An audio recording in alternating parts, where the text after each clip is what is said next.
So we'll first start with odors, and throughout my search, I found there was three themes that kept coming about when we're looking at how odors could influence what we eat.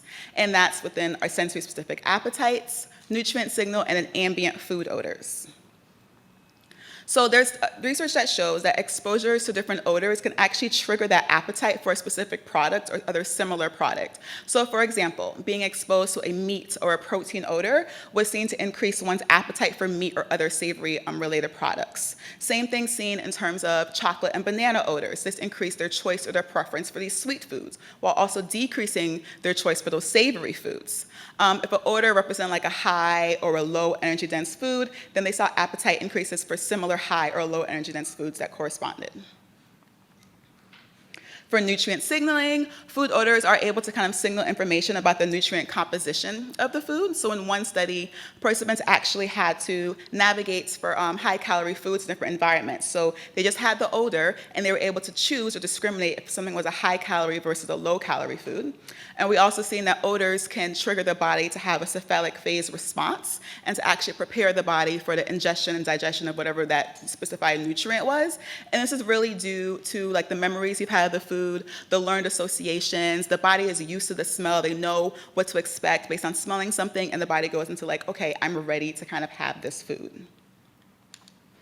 And lastly, we have this concept of ambient food odors. So odors that one might not technically be aware of. They might have been primed to them before eating. And we saw this in a couple different ways. So they have this effect of priming where researchers have participants be in a separate room where they're smelling a certain odor and they're moved to another room with the food.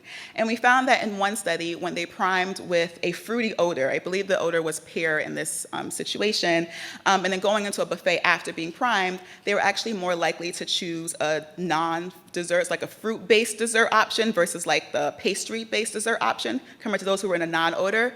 And they also found, in their study, found that healthy food priming, so just being in the presence of healthy food odors, overall primed more attention to foods. So smelling that odor caused people to take more time to make a food choice. So rather than quickly making a choice and selecting what you want to eat, they sat there, they visually inspected the food a little bit longer than those who weren't primed with that healthy food odor.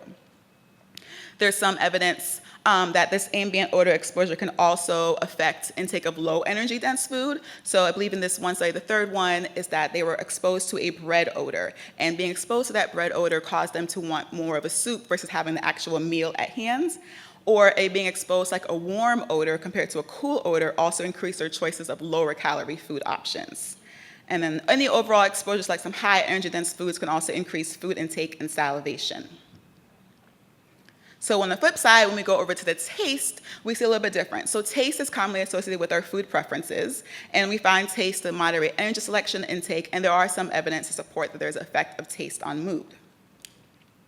So back in Live to My World, looking at taste preferences and dietary choices, we know that there are individual differences in one's perception of different tastings. This taste differences can drive one's preferences, so their food preferences, which then drives their diet, which then drives their health conditions. And we found that just using those preferences or those liking of those foods is a good way to kind of assess what they're eating, their dietary intake, but also correlates well to different health biomarkers. But these perceptions are genetically and environmentally driven. So genetically being, it can affect what receptors we have in our tongue, so how we perceive it, as well as our environment, so our culture, the food we are around, the way our food is grown, the way we prepared our food, all of that's going to actually influence our overall preferences and then dietary choices.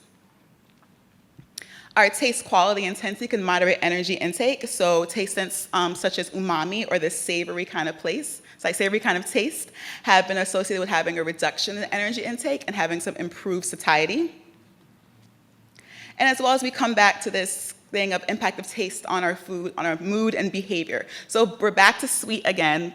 We love sweet in research. And I really saw a lot of this sweet flavor in these pro-social behaviors. So what I was seeing a lot was that people who liked sweets were being scored as being more pleasant.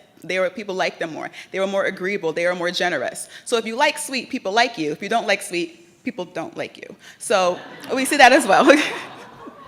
We also seeing a little bit of a mood, our impact on mood and our perception of flavors. So stress plays a huge role. So stress can actually increase our perception of bitter. So it makes things taste way more bitter than they originally taste to us. But it can decrease our perception of sweets. So it makes things taste less sweet. And we think about when we're in a stressful situation, we have this whole concept of stress eating. So if someone is stress eating and they're eating a lot of sweet foods, they're probably going to eat a lot more sweet foods than they normally would have ate before, which is going to cause them to eat more food, and they might have some other consequences because now they ate too much and they're a little bit mad. We also know that antidepressants can also alter those thresholds for taste, which can then have an impact on our flavor perception. There is a little bit of neurotransmitter influence going on where you have serotonin and dopamine can actually, one, influence our mood, which then can influence our taste preferences, our perceptions, and as well as our comfort foods. So, our salty, our sweet, our kind of fatty foods, the foods that make us feel good. We navigate towards those foods in times of need, and they give us that temporarily increase in our mood, but over time, that can also lead to poor consequences down the line.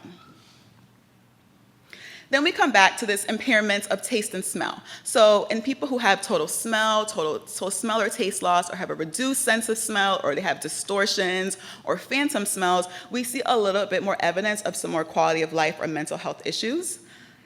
So back at Monell a couple years ago, we actually did a survey where we asked people who had smell and taste dysfunction what parts of their life were really affected. And yes, one of the most common issues was things related to food, so their food choices or nutrition, but we really saw some issues such as decreased pleasure and joy and a lot more mental health worries. And this is supported by the literature where we're actually seeing more symptoms of depression in patients who actually have these chemosensory disorders and more poor quality of life consequences. So what do we know? So we know that there is this relationship between senses, food, and emotions. I argue that it's really our senses that are influencing our food choices and then influencing our emotions, but I guarantee you we can put this all in some structural equation modeling and we can probably find some other pathways, but we know that something there exists.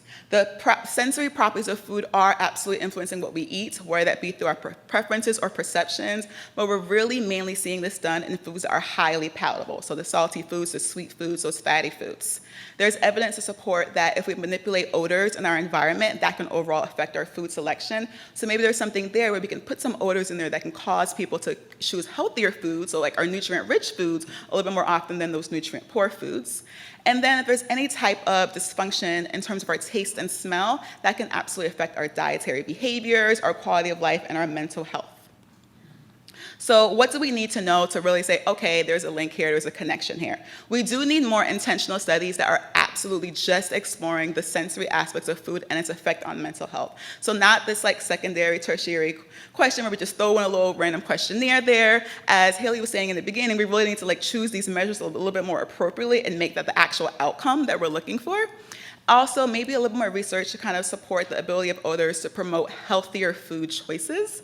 And then I have a third one that I honestly didn't think about till this morning, which is sad because my whole dissertation was focused on this topic, but is actually behavioral interventions using taste preferences. So it's like guiding people to make healthier food choices based on what they report they like or dislike, and then seeing how those interventions can then affect our mental health.